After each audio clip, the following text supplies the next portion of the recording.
On today's episode of Project Pundits Unplugged, things get off to a great start. You hear me?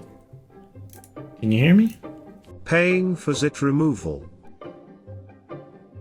I don't know. These zits are gonna really bug me. So, when you're editing, how hard would it be to have Richie modify the zits out? It's actually not that hard. Well, it depends on what plugins he has. Hi, Richie. Yeah. Sorry you have to listen to this. I'll pay for a plugin to remove my zit. A zit removal plugin. Braden tries to lay down the law.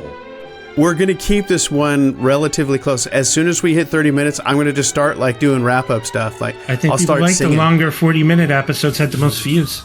I'm gonna start singing at 30 minutes. I'm just letting you know. Just because you have the attention span of a gnat doesn't mean everybody else does. Oh, gnats have way longer attention spans than I do. You're insulting to gnats right now.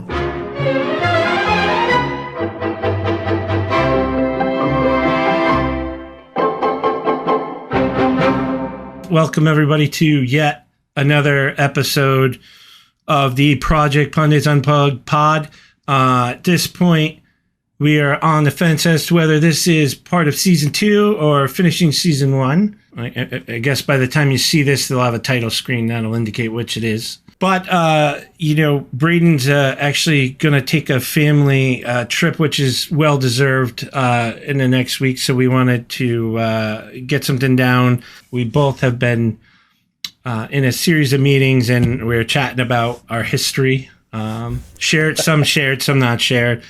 I wouldn't call them all comedic, but let's say they're all interesting history of meetings and various things that have happened. So we thought we'd talk about some of those and share with you not only our experience, but I'm sure you guys have been through similar experiences. So we're gonna have a light episode this time, and then honestly, would love to hear anybody who's had other similar or not so similar reactions. I think some of the meetings and some of the things that have happened, I am really curious to see if others have run into similar things. And there's a couple that maybe we'll come back at the end of the video and see if others can leave their stories that are similar. One has to do with wildlife. And as Braden and I were talking about it, I actually have a couple to add on. And then I was thinking, actually I have more than there's a couple more, which is bizarre that corporate meetings have anything to do with wildlife, but we'll get into that. So, can I start with that one, Jim? Can I dive into that one? Please. So it's interesting, and I was looking out. So I have a window here right next to my office. I work out of home, and it's interesting here in I'm on the West Coast, California. We recently moved from Connecticut, and it's kind of a big change in that in Connecticut we lived on a couple of acres in a heavily wooded area. And I look out the window any given minute in Connecticut, and I would just see a zoo. We've seen bobcats and deer and coyote, you name it. We've seen all kinds of amazing wildlife back there. And here in California, you get lizards and crows, and that's here in godless California, the Satanist country. Two earthquakes in the last another sign, month, by the way. It's God been interesting. Punishing you for. Thank you, Jim. That's I. But here's what was interesting. Yeah, I was looking at the and so I was reminded we used to so when I worked in Connecticut, I was in a meeting. And I can't remember. Were you at this meeting, Jim? I wasn't at that one. At this one. You were okay. So we were in a conference room it was a Friday afternoon. We were in this corner conference room. The one wall was floor to ceiling window. So you're seeing essentially an entire wall out onto, actually it was a golf course in the back right next to where we were. And there was a fountain just outside of the conference room. And oftentimes pigeons would hang out at that fountain. They would drink and bathe and do whatever they did. And of course, so it's a Friday afternoon, been a long week. And so everyone that's in the conference room was kind of allowing their attention to wander. It was, I think it was a status meeting or something, and people were taking turns. So it wasn't an intense meeting. And as this was going on, allowing my attention to wander. I know you guys, no one else does this, but I allow my attention to wander occasionally. I'm looking outside at these birds, and I'm focused on one particular pigeon who's kind of standing on the edge of the pond. And I wasn't really, lasered in on him, but I was kind of looking at him. And he exploded right in front of my eyes. As I watched him, he exploded into a cloud of feathers. And I sort of pause and say, okay, did I miss something? Did someone shoot it? What on earth just happened? Here's this cloud of feathers. And so I draw the attention of everyone in the room. I'm like, guys, a pigeon just exploded. So, of course, everyone in the conference room, and they're all desperate for anything to talk about other than this status meeting on Friday afternoon that's going on. So they all turn around and look, and sure enough, here's this descending cloud of feathers. And they're like, oh my heavens, what just happened? And, I'm trying to figure out what's going on. Finally, someone points out, they say, look, and about 10 feet to the right of where the pigeon was originally is this falcon standing on top of what are the remains of this pigeon. And he's got these, razor sharp talons, and he's essentially kneading and squishing up this pigeon to prepare to start munching on him. And for the rest of that afternoon, we're essentially watching a nature show as he goes down and is ripping up strips of pigeon and devouring this thing as we're having this status meeting.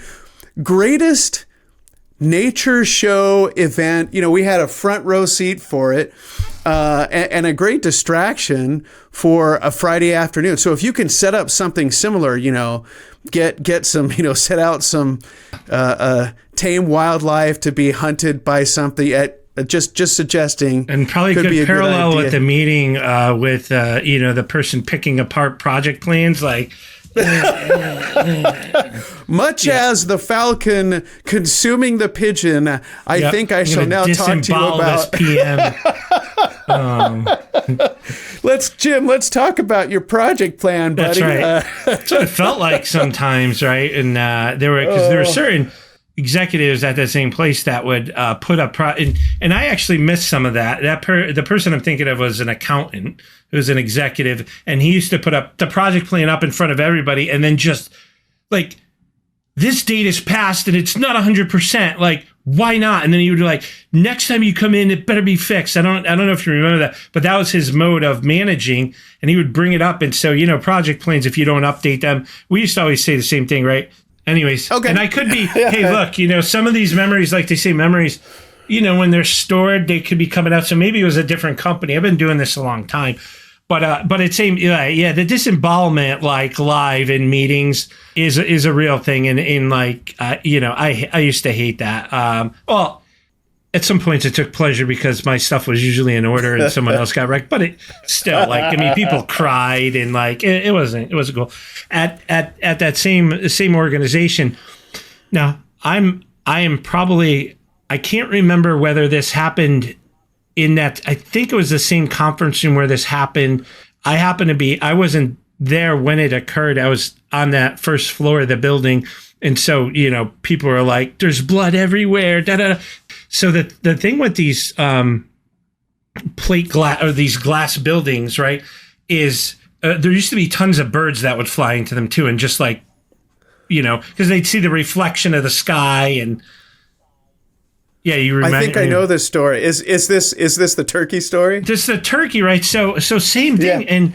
And now mind you, this glass is pretty. Like, if you punched it as hard as you can, you couldn't put your fist through it. It's the glass.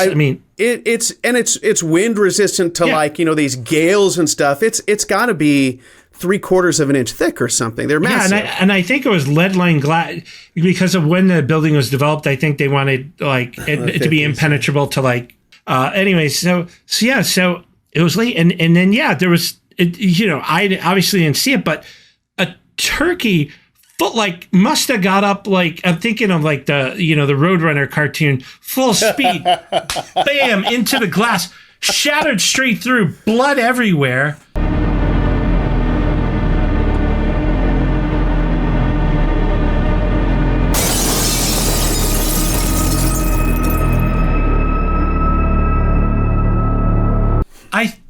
I can't remember. That was on our line of offices too, Yeah, wasn't it was. it? Like It was, yeah. It had to have been someone that we knew because it was right there next to our offices. And it just smashed through, and there was blood. I'm trying to remember. I think the turkey like got up. I don't think it died. Like I think it got up, but it was insane. There was again feathers and blood and like in a big bang. It's crazy. Wasn't there an alligator in that pond too at one point that wasn't expected to be there? Wow. Don't you remember it could have been. that? I don't remember the alligator, no. I don't know. Being on a golf course is interesting because, you know, There's geese. Yeah, we would always be watching people take mulligan after mulligan and kind of being like, come on, guy, just hit it across when we're really bored on meetings.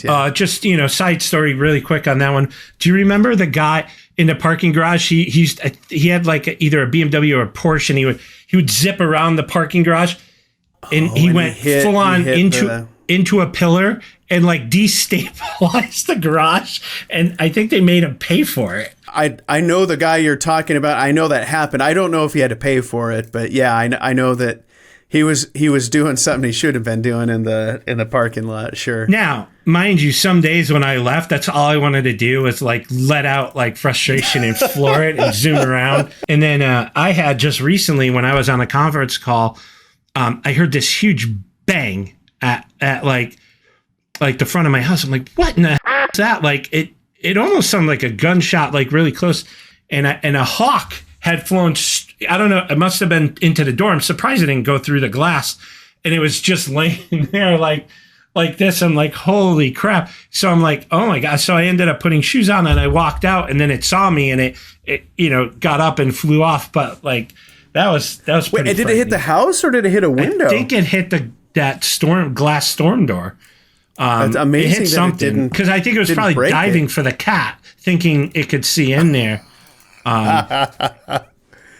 Good thing it didn't take out your cat, for crying out loud. Oh my God! Well, some days, but yeah, there's so many stories about that particular place. So the meetings, because we had so many meetings there. Which one do you want to cover?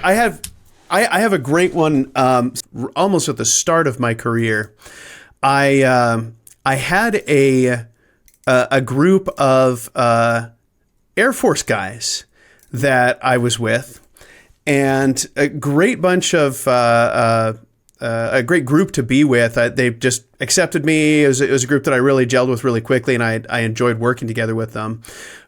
We were working on infrastructure. So this was IT infrastructure for healthcare. And as we would do these implementations, they would have these long conference calls, sometimes multiple hours, 4 or 5 hours. You'd be eating lunch and you're just gathered around.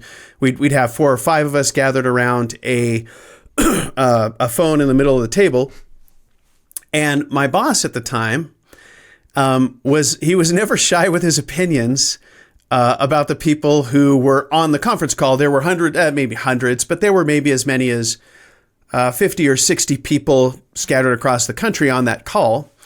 And probably mostly for my benefit, he would issue his scathing opinions about some of these people while we were on mute. And so we'd keep coming off and on mute because we'd have to participate and share updates and then mute ourselves.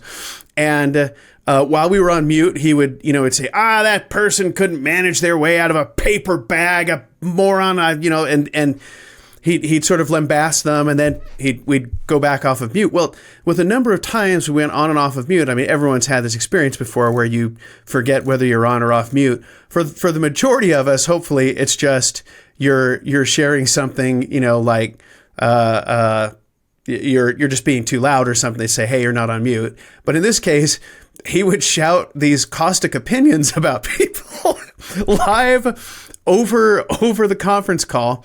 There would be these pregnant pauses, and then they'd say, you're not on mute. And he would invariably, his response was always the same. He'd say, sorry about that. And he'd hit mute. He'd repeat to the rest of us exactly what he said before, unabashedly. And he was never really embarrassed about that. He did it multiple times over and over again. It was an interesting learning for me, number one, to make sure that I knew where the mute button was and what its status was. I got in the habit of double muting. So now when you have like the whole *6 kind of thing, *6, in addition to your mute button, I'd much rather be talking and people not hear me than issuing my frank opinions and getting cut out for it. There's that Super Bowl ad that was basically that same theme. Color's good, presentation's good. I'm shocked. Glad you like it, sir. You are shocked? Really? Because we're shocked. Shocked you even get it, pal. Dave, what are you doing here? Came to fix the mute button. I'm sure this hasn't gone away, but I will tell you, the world, has evolved. I don't want to sound like an old fogey. When you're younger and you're sitting with executives, like I'm talking my early 20s, and they're going off and you're like, that's not appropriate. Like that's, about so-and-so or about this or about that or about, and sometimes they didn't even care if other people were in a room or if people were on the phone and everything else. The stuff that came out of people's mouths, like I cannot imagine. Now, it's been a long time since I've run into an executive who is that unfiltered. I am sure they are out there. I think with the advent of smartphones, and we sound so old. It's like, before smartphones, but it's so true. Kid. I think when smartphones they didn't have cell phones at all when we were kids, let alone smartphones, right? No, well, let's not make us out to be so old. Like we had phones, but like they didn't have like, one button recording, like, so you don't know who's going to record you and whatnot, but holy cow, the stuff that would come out of people's mouths. And, I look back and like, should I have said something? I'm like, I probably wasn't in a position, but my good now, like, but it's truly unbelievable. Well, yeah, go ahead. I want to hear going. One of your stories. Well, I just, on that topic, I had there was a meeting that I was being brought on really to share some understanding of scope, but it was a meeting between two executives, and the executive that had brought me along to share about the scope essentially was, I think, trying to have a discussion with his boss about why this program. His boss was new to the organization. It was a healthcare organization. His boss had just come to this healthcare organization from financial services, didn't understand at all the complexities. And I don't want to make financial services sound like it's simple, but compared to healthcare, most of the financial services transactions are 1/100th of the complexity and nuances that are associated with healthcare. And so he came in and was visibly upset that we were spending this much money on creating a system that looked to him a lot like it was a simple financial transaction system. And so he starts getting agitated. And, at some point after I had explained, the scope to him, he goes off on a tirade, and it was so profanity laced. I heard new ones. That dirty Turkish harkaback flatten Morton Philip Martin Perkaluma.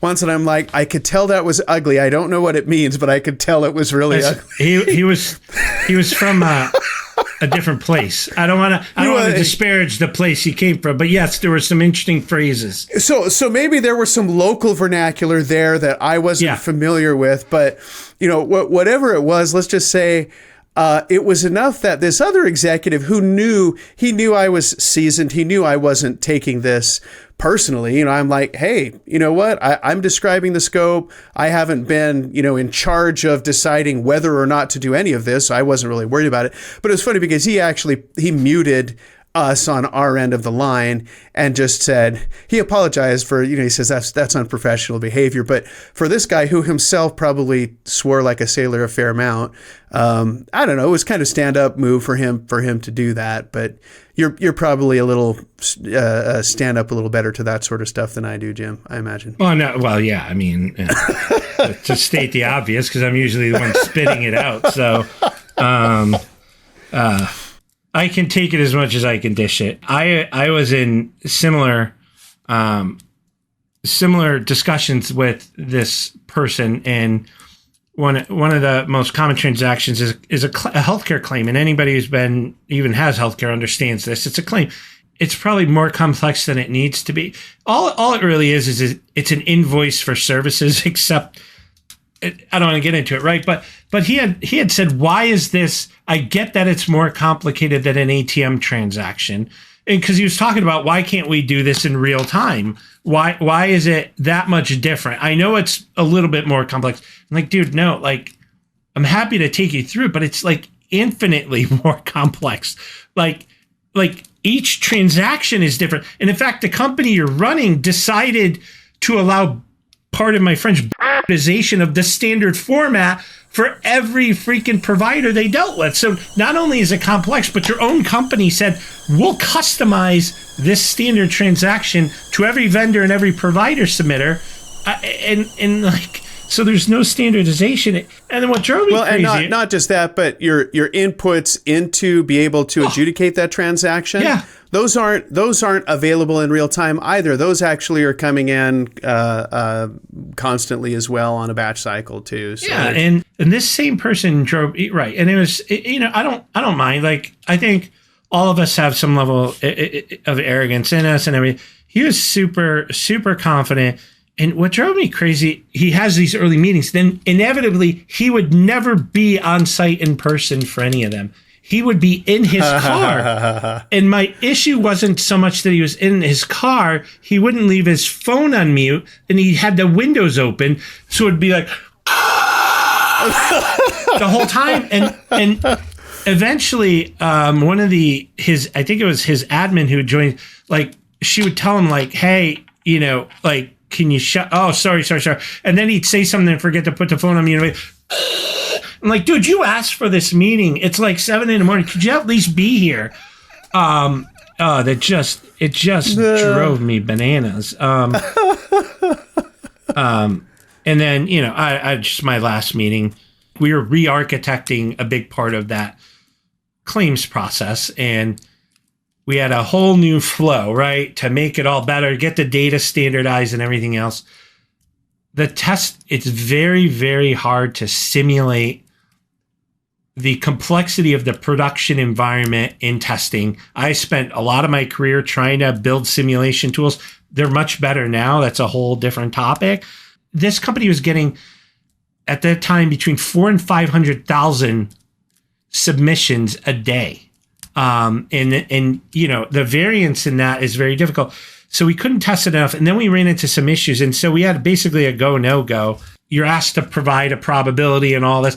And I said, look, it's likely going to fail. And if it fails, what happens is, Braden knows this, everything queues up. So if you can't process for a day, that's 400, then it's 800, then it's 1.2 million. You get a backlog. Yeah. And then you get the backlog, and that was a rough, I recommend we didn't go, went through meetings, and they went anyways.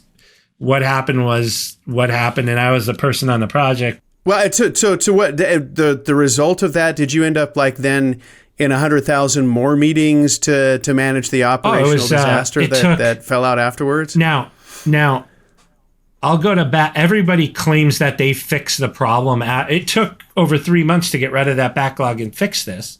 Whatever. Yes. It was a gazillion more meetings on.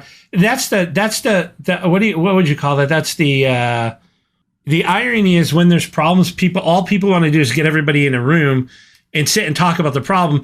And then inevitably that just makes the problem resolution extend out, because you're not spending time actually fixing the problem. So, I mean, and that's actually, I mean, as a PM, one of the greatest values. So now we're kind of like taking a little sizer, but one of the greatest values that you can add as a PM, if you're a knowledgeable PM, not just a checkbox PM, but you actually know what's going on, know what the solutions are, know what the issues are, one of the greatest values that you can add to a team is fronting those conversations for the team. So you say, hey guys, are you all working the problem? Great. You do that. I'm going to go talk to, I'll run communications.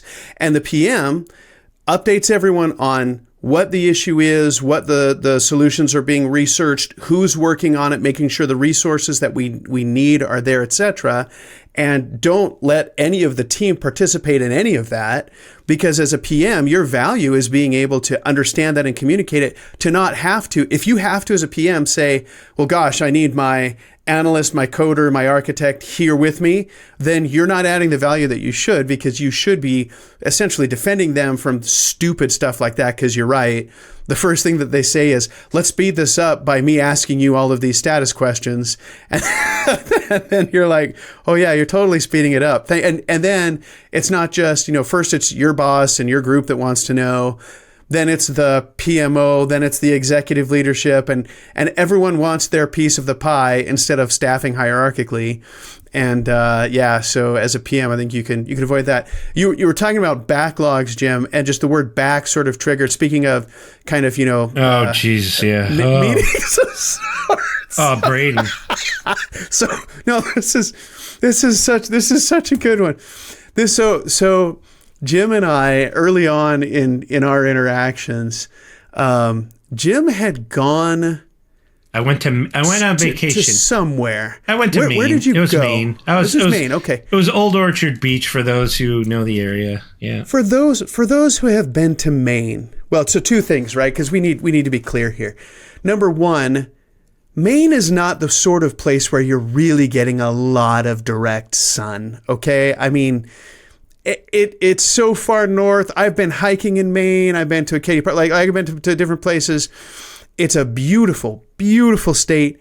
Not a lot of sun there. I'm just saying, as a general rule. Now I probably offended all of the Maine. I love Maine. So the point is, Jim goes to Maine. He comes back and he claims to have a sunburn.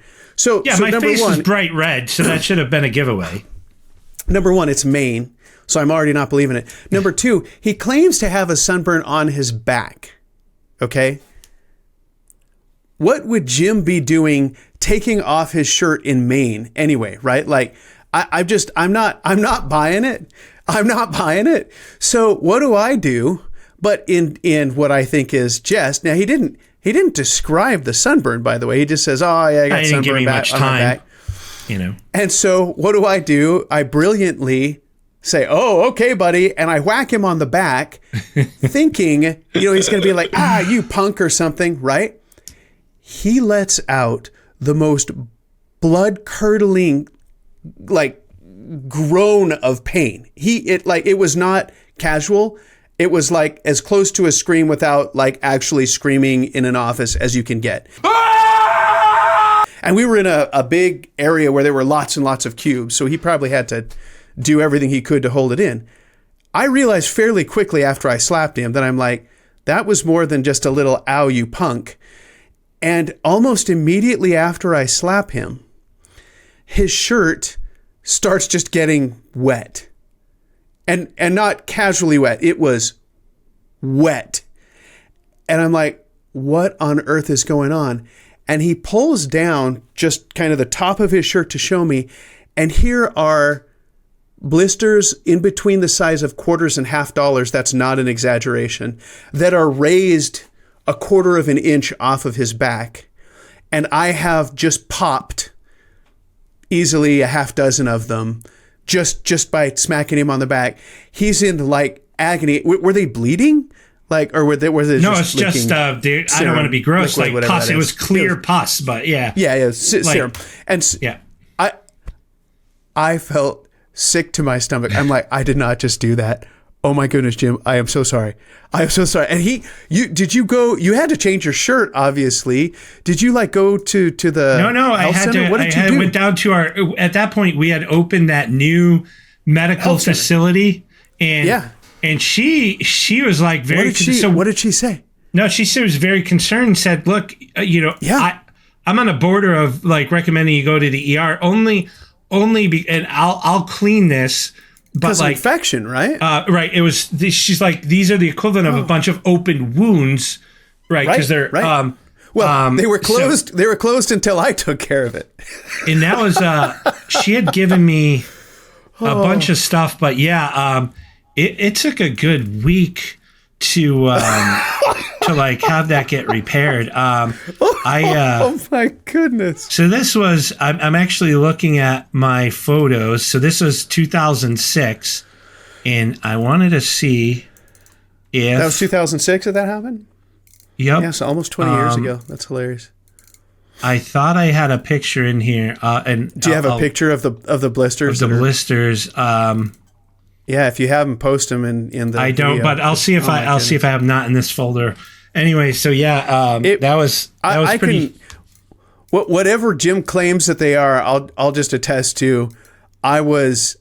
And I had an undershirt. That was the other thing. I had a t-shirt on it and went through both layers. It was that was so. I'll just say not to make it more morbid, but because of that sunburn, I actually have I don't have anything cancerous, but I have now. I have to go annually. I have what do you call it? A non-normal growths of like moles, and they have to do they did a couple of biopsies and had to remove make sure them. that none of those are because Braden gave me cancer. But because I'll say I'm not taking responsibility for the sun exposure. I will take responsibility. If you had got infected and gone septic and passed away, I would have felt really bad when I took your more advantageous cube location. I would have felt terrible. Thank God at that point I was in the habit of having at least one spare shirt in my vehicle at all times. Well, that's because of how you eat during meetings, Jim. Come on.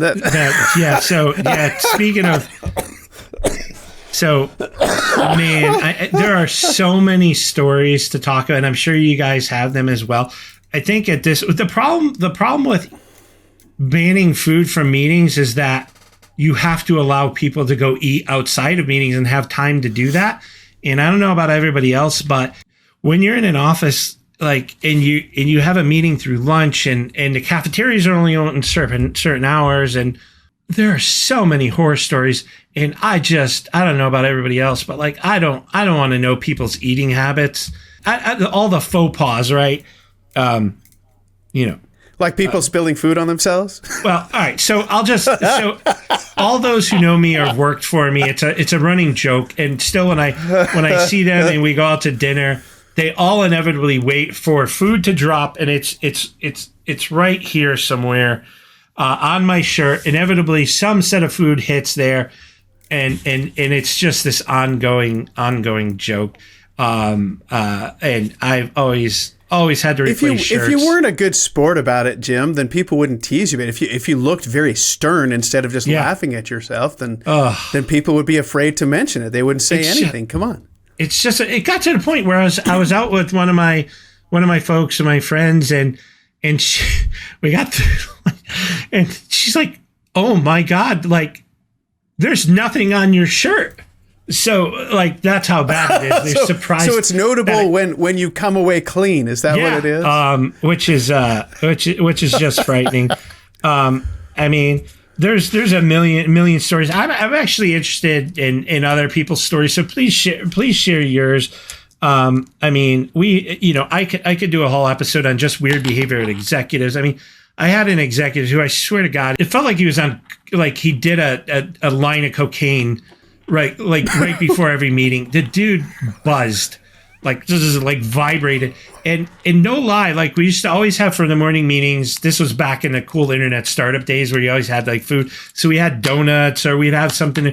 That dude would eat at least 6 donuts and drink a 6-pack of Coke in the meeting in like a half an hour, and he was thin as a rail. We also had Air Force, a whole group of Air Force people, and yes, they're very good, but. I have so many stories coming out there. I'm looking through my list of other things, and I think we covered quite a few of them. So we wanted to, take a little bit of a detour and just share and let you guys know. I'm sure you guys are dealing with all sorts of weirdness in meetings and everything else, and we want to share some of our stories. Is there any more you wanted to cover? No, I've told too many stories as it is. I think, what I enjoy about it is there's always lessons from, you learn, I think, some common, well, hopefully some people learn at least some, common courtesy, or at least the way that others might perceive certain things, so if you need to say, clean up your language, I won't mention specific people, but, or if you need to think about the context in which you're going to, share things that maybe doesn't as directly draw attention to others' faults or less desirable traits. Always a good thing as well. But hopefully, I think this season, delving into some of the stories, even the lighter stories during from the trenches is going to be one of our themes for this coming season here. And I think one of the things we'll shoot for this year too is to invite some guests on. So there's some guests that Braden and I have in common who could really shed some more color onto even some of these stories that I think would certainly be fun. So yeah, so dangerous we're looking for us, the three of us to get together potentially. I miss that because again, I think one of the things with meetings is you sometimes I feel like I don't want to, like little kids sometimes have a secret language, after a while, like you have an unspoken, like kick somebody under the table language, like a certain eye movement or something, be like, you've been talking way too long, or like, can you believe that person said that? And like, I miss some of that rapport that we used to have. The greatest thing, especially with like myself, Jim, there was another person who, we shared sort of that unspoken language. The hardest part about that one was I was the only person of the group that could actually keep a straight face. Yeah. The other brutal. Two would just be like, oh my God, it's so brutal. Like, because know what can make another person laugh. And yeah, I like, it's so right. bad. And I would just say something. I would say it deadpan. Yep. It would be either, a double entendre or something that had essentially meant more than one thing. And they picked up on it and they would just, laugh. And I'd be like, guys, what, are you okay?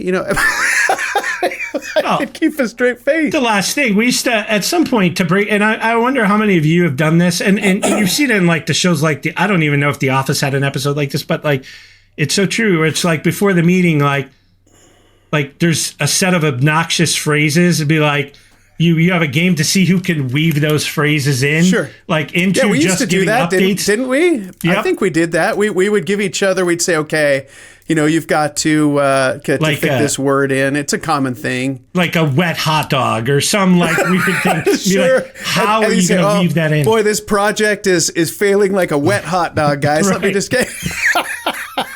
Those are good days, and it's a good way, actually, not just for camaraderie, but it's a good way to kind of make things a little bit entertaining in an otherwise dry meeting, dry setting, or super stressful environment. Yeah. So. Oh yeah, absolutely. So why don't you close it up this week? Very good. All right. So thank you, everyone, for joining us for this episode. And as always, if you enjoy what you see, feel free to follow us, subscribe, like, and you can, of course, find everything that you need, whether at our website or at the various places where we have stuff stored. And look forward to being able to share more stories with you in the future. Thanks, everybody. And with that, we'll sign it off. Thanks, everyone. Talk to you guys next time.